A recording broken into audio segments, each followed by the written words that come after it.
Intsha ehlala ehostela laseKagiso ithi ihlezi ulibhojozi ezweni layo njengoba ihlushwa abantu bokufika kuleli kanti bakhokhiswa nemali yokuvikeleka ngenkani. Uma ngathi uyabheka la eSouth Africa abantu ababekwa phambili abantu bokufika.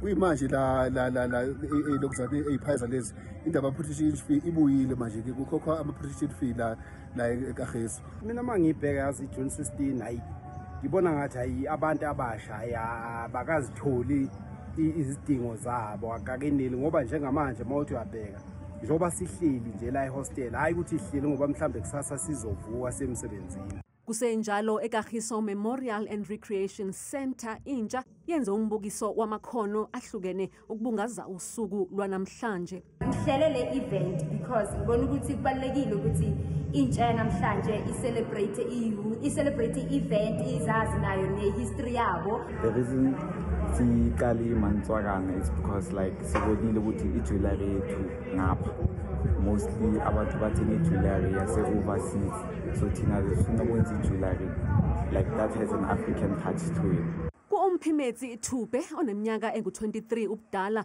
lolu suku liyafana nezinye izinsuku njengoba impilo yakhe iminze nakube aphumelela ngamalengiso ezifundweni zika-matric. Qede isikole mina 2017 ngihlala lapha eKagiso since lapho higher institution eBoston manje ngadrop out because ama-fees abazali abasakhona ukubhadala. Are you the one? Are you the one?